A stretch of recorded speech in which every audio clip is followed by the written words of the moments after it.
Welcome back to Don't Forget the Champagne. I'm Nichelle, and today we are going to be doing another Wedding Impossible.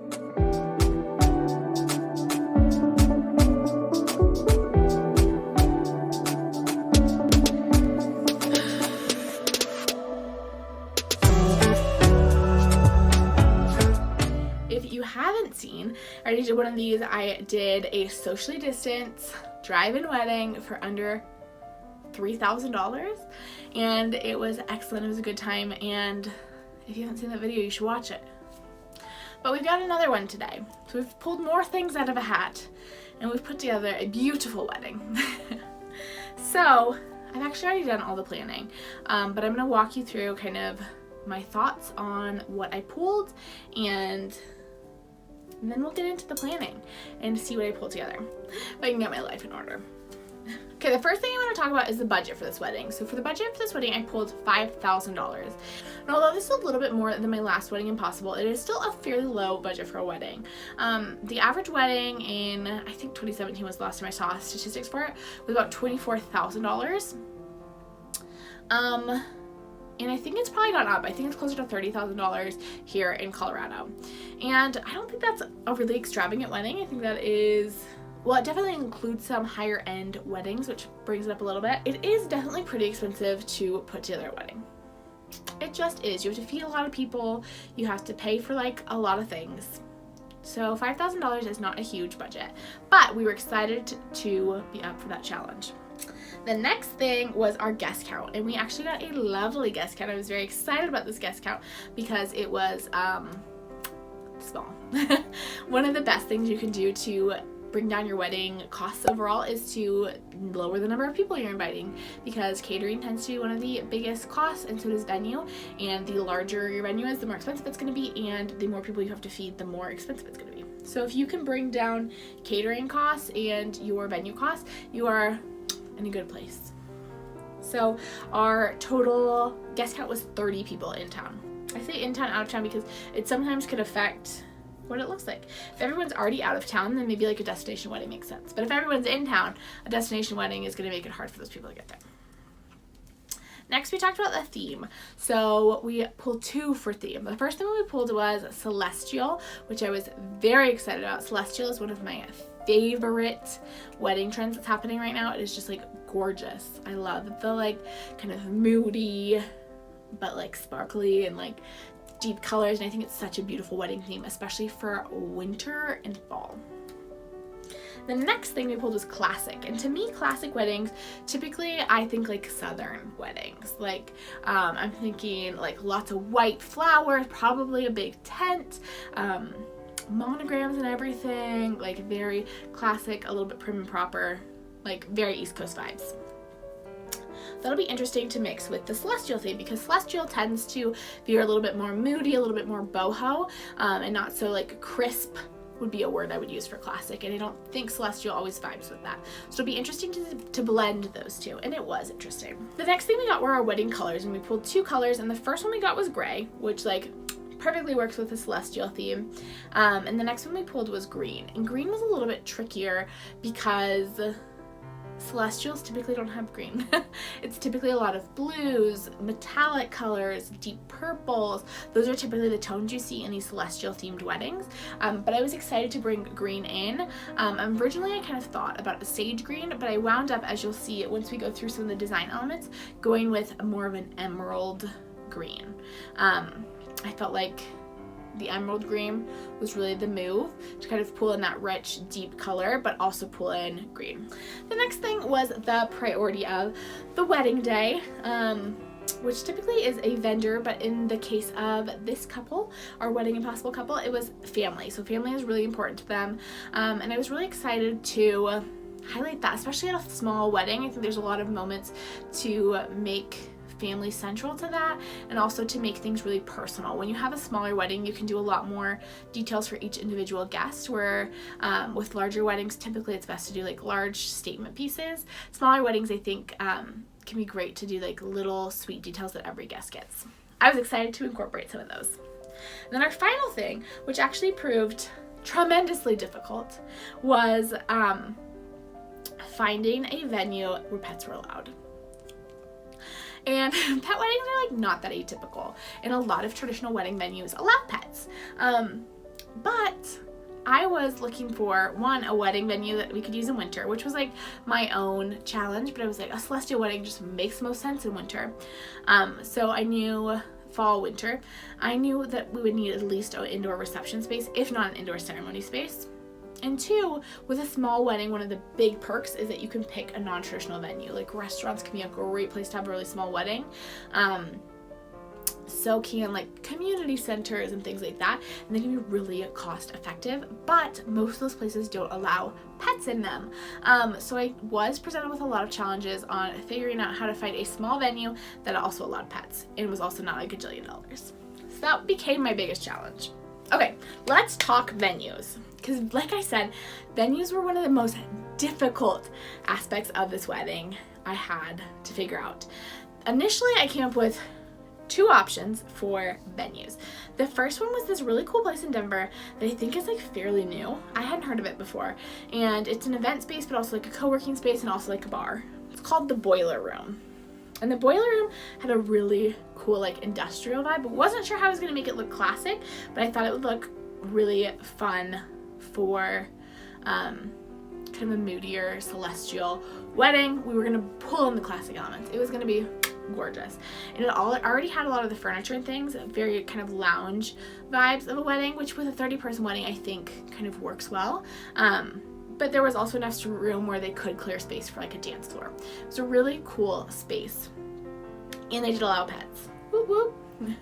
It had about 100% capacity, which was like ideal, because even it was 100%, but there was a lot of furniture and things, so I didn't feel like 30 people would look too out of place in this venue. Because sometimes you don't want to look at venues that are too large, because then they can feel like cavernous. So the venue rental was $750, and then there was a $1,000 food and beverage minimum, which would have been easily met with feeding them dinner and drinks for everyone. There was no outdoor space, but that was okay because pets were allowed into the space. So I was pretty happy with this choice. Once I actually started looking through the menus though, a lot of their items were like pretty expensive when it came to food and drinks. So overall it probably would have cost us a little more than, I estimated it would probably be about $2,200 for food and drinks at this place, plus the $750 venue fee. So we're right around $3,000, so more than 2/3 done with our budget with food and venue, which isn't terrible, but with such a small budget it doesn't really leave you a lot less to bring in some of those decor elements, bring in some of those other elements that you might want, like a wedding dress. And I knew I was gonna have to bring in a lot of those classic elements, so I was a little unsure about that one. The other venue I looked at was the Lone Tree Country Club, which had more of a kind of classic vibe, and was a good fit. It was a lot larger. The capacity for that one was about 250. I was a little worried that the room would feel too cavernous based on the pictures I saw. But again, they did allow pets, which was one of the main things I was looking for, honestly, at this point with venues. The site fee was $800 for a Sunday wedding. So looking at Friday and Saturday weddings, that seemed a little out of our budget, but it seemed feasible to push it to a Sunday for a little bit of a cost break. And it looked like food was going to be about $50 a person plus $25 a person for alcohol, so about $75 a person, which brought the total for this one close to $2,000. So a little cheaper than the other one, but not by much. And then I came up with my brilliant idea and the venue that I decided to go with on this wedding, which was to look into short-term rentals. So Airbnb does not allow events at any of their rentals anymore. They used to, but really recently, within the past like 6 months, I think, they've changed that rule where rental, you're no longer allowed to host any parties or weddings or anything at Airbnbs.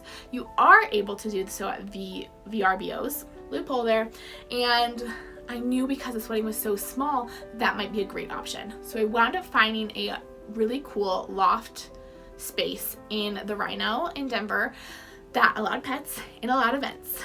And the cost for that one, including all the cleaning fees and other rental fees, was about $895 a night, which would be plenty for these people. Also, it means that you don't need a separate getting ready space. The couple can spend the night at the location, which is great. Also, the fact that it has bedrooms is great for having a dog on site, because if the dog gets tired with wedding, because dogs don't actually love weddings. They don't know about weddings, and so dogs don't always love a wedding. I'm assuming their pet is a dog. Maybe it's a cat. Again, this would be great for a cat. They can go upstairs and hang out in the bedroom and be away from the party for a little bit. So I was really excited about that. Okay, I'll pop up the inspiration board here, and we'll kind of walk through it. So you can kind of see down at the bottom, one, that I've named this couple Max and Mare. And their wedding is October 22nd, 2021. I love October weddings, and so does everyone else. It's one of the most popular wedding months because you kind of get a little bit of the best of both worlds. You've got that fall feeling, but we're not fully into winter yet, which is great because winter wedding is hard with weather. And but you still got that like brisk, chillier wedding vibe. I love a fall wedding. It's my favorite season for weddings. I love something a little moodier. So I tried to blend that classic feel they wanted and also the celestial feel. Let's start in the top left corner and we'll kind of go through. So I pulled in these hair clips. This reminded me of Sophia's wedding. I don't know if you saw it, but Sophia and Tyler got married. They're a YouTube couple, and they had a beautiful celestial wedding. And one of my favorite elements was her hair clips. I think it's a really simple, easy way. You can like literally buy them at Target for like $10 or off of Etsy, and to bring in some of that celestial vibes really subtly. Next, we have this sign. I loved how kind of simple it was. I like bringing in a little bit of the white too. I think adding a little bit of white really brings in that classic element. And then the bottom, we have a lot of invitation suites. I'm always really inspired by paper. It's one of my favorite things, paper and flower. That's like half of my Pinterest board if you go on my Pinterest.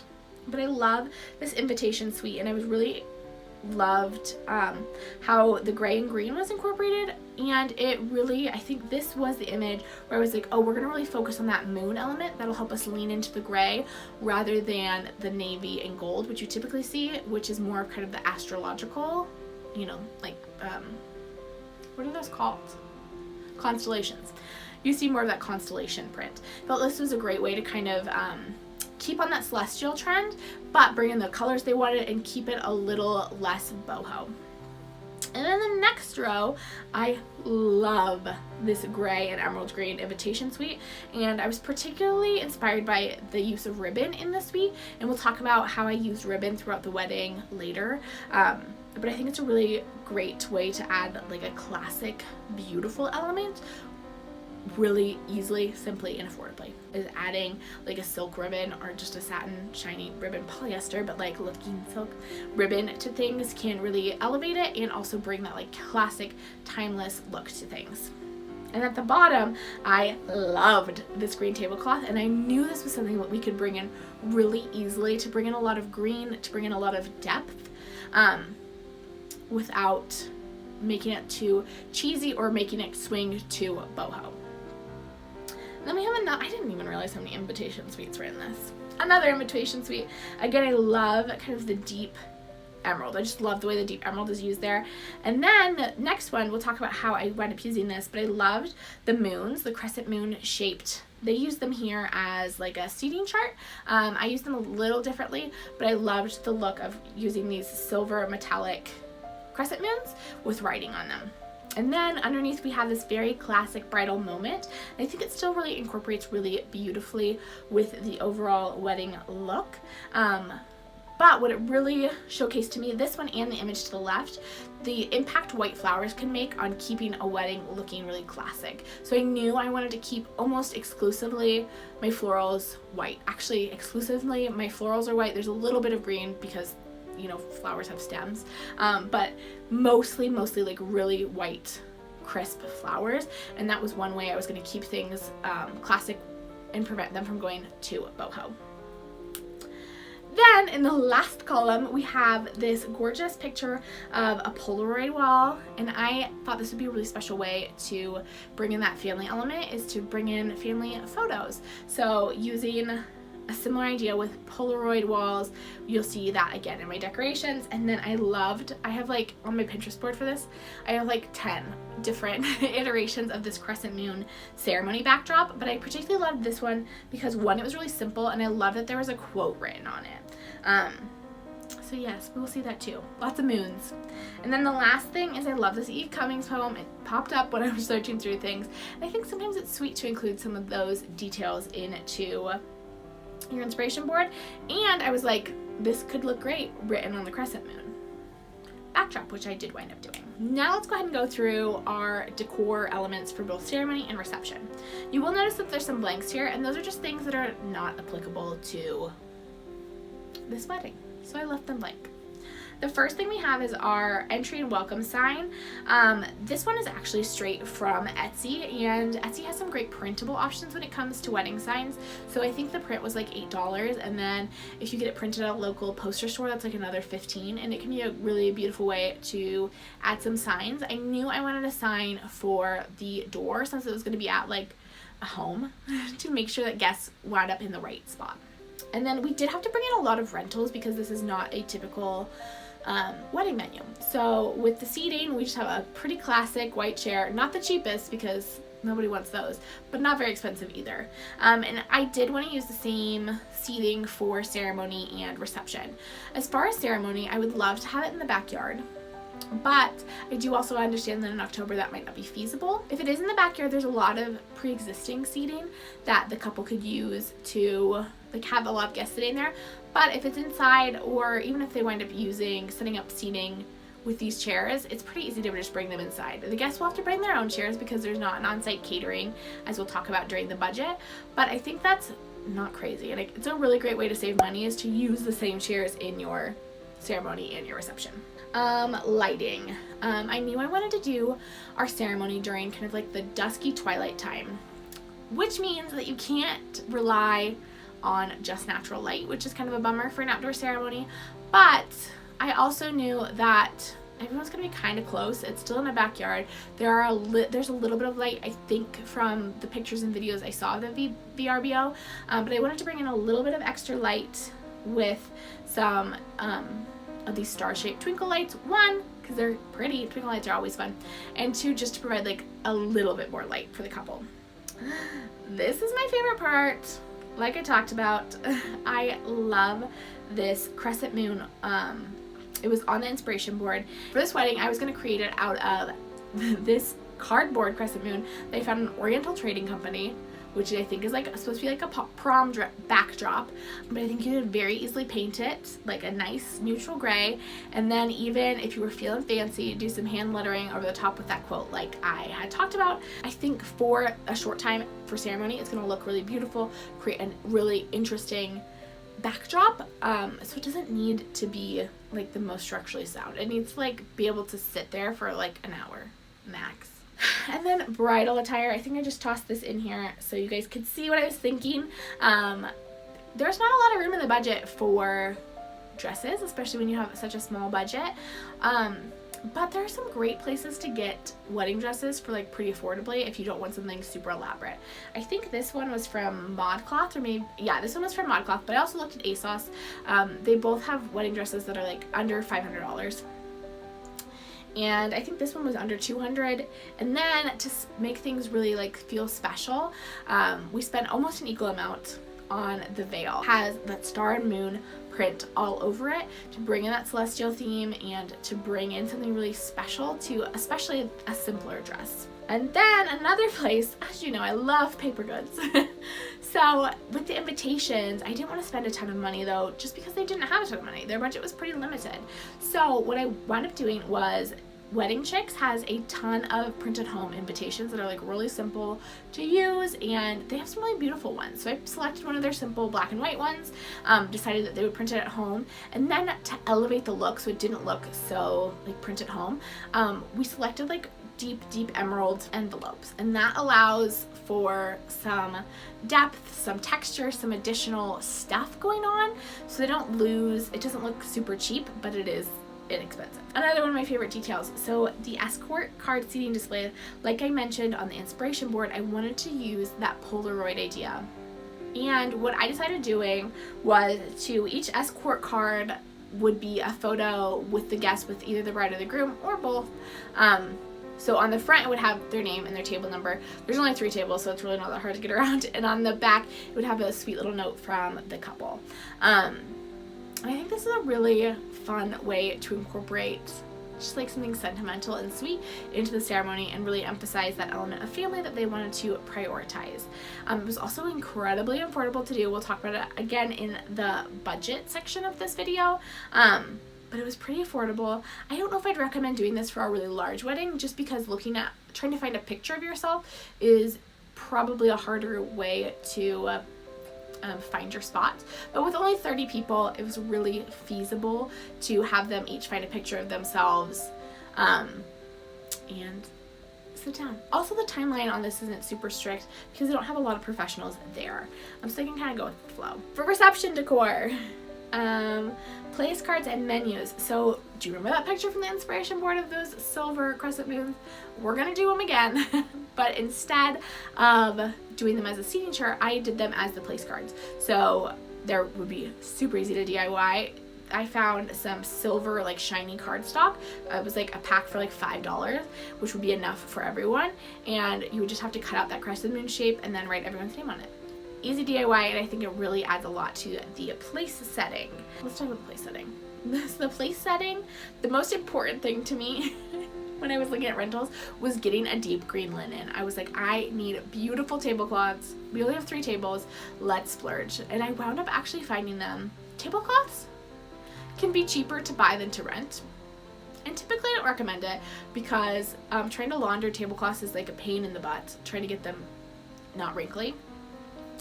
But with only 3 tables, I knew these people could do it. So I found some really beautiful deep emerald green tablecloths on Amazon. So we used those and we didn't rent them. And then I just wanted bringing in green napkins, gold silverware, simple white plates, like the classic white plate, and classic glassware. So we're going with the most basic package in the plates and the cups, but we elevated the silverware and the napkins. I think that's a great thing to do if you're trying to save some money on your place setting, but you do want something really like beautiful, is to do the high-low. Don't do everything with the more expensive options. Pick a couple pieces that you really want to be the stars of the show and go with the options you love in that, whether that's your napkin or your silverware or your plate, and then kind of use the lower end or the cheaper options, which tend to be like plain, for the other elements of your place setting. Okay, I skipped over table numbers. Let's go back. So table numbers, again, we're just using that same style from Wedding Chicks, but the table numbers, which I think is great. I don't think you need to spend a whole lot of money on table numbers unless you want to do something really fun with them. And then the centerpieces, we are repurposing the bride and bridesmaids bouquets as the centerpieces. So what I was able to do was I was able to find at our local flower wholesaler 100 white roses for a little under $100. And normally I don't love doing DIY floral, but sometimes it isn't necessary. So in this case, the bride was just putting together like literally just white rose bouquets. Which is pretty simple because you're not trying to mix flowers.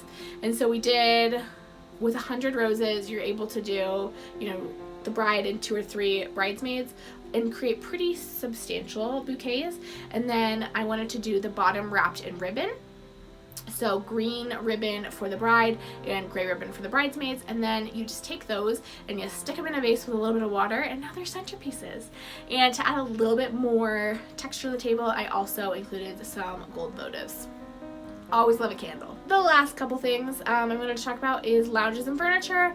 Well, we're not bringing in any additional rental furniture. We are bringing in the furniture that is already there, which I think for a wedding where you do want to have like intimate spaces can be a great way to do that. The space already had lounges. We love that because it can create conversation areas. And then as far as the dance floor, there's a front hallway area in the VRBO. I'll pop a picture up right here that I think would work great as a dance floor. You don't need it to be very big because there's not that many people. They're doing music through their speakers, easy breezy. And then the last thing is I did get a custom Etsy cake topper. I wound up thinking thinking about doing a grocery store cake for them, just something super simple, clean, white, and then making it special with a cake topper. Again, there's some great affordable options on Etsy that aren't an arm and a leg. So this one with the moon, love you to the moon and back, and the cute couple. Let's walk through their budget. So again, their total budget was about $5,000. And the first thing I did was pull out about $500 as an emergency fund. And I do this with most couples, but especially for couples who are doing a lot of DIY. And I felt this was especially important for this couple because they were using a vacation rental, and there is a chance that the owner cancels on them last minute. You don't have that same security you have with a typical vendor. So I wanted to make sure they had some flexibility to reschedule things if need be. And then let's get into ceremony. So for ceremony, the big costs were that crescent moon backdrop, which was about $75 for the backdrop, and then the paints and things to redo it.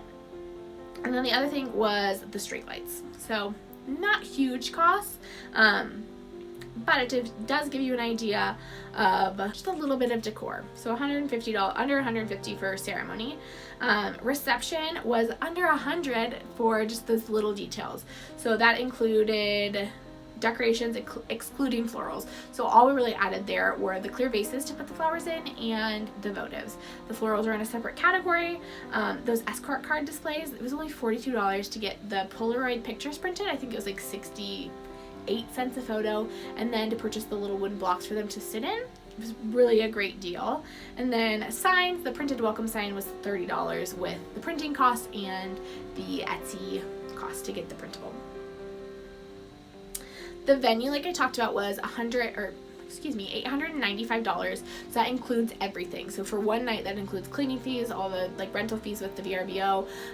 So $100,000 for a venue is great, and it's a cute venue, I think. Rentals, I only have that at the top. Let me walk you through actually what we got from rentals. So I got a little spreadsheet. We love a spreadsheet. Wedding planning involves a lot of spreadsheets.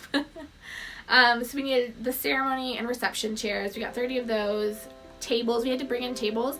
I wound up going with 5-foot rounds, which are a little bit bigger than typical, but you can get 10 people at a table for those, so we only needed 3 of them, which also meant we only needed 3 tablecloths. These are floor length ones. And then we got napkins, the plates, dinner, salad, dessert, bunch of plates. And then forks and knives and spoons and water glasses and wine glasses and champagne glasses and pints glasses. Lots of glasses. So those are our costs overall for renting all of that stuff was $717. Like I said, we went a little bit higher end on like the napkins were like $1 each or 75 cents each to rent. And the silverware was kind of expensive too, like almost $1 for each piece of silverware, which is on the high end for silverware. But then we went cheaper with like the plates and the glasses, so those were only like 95 cents for the glasses and only 70 cents per plate, so very reasonable. And the reason why I have 35 and not 30 on all of these is I always order a few extra when it comes to plates and glasses. You never know what's gonna happen.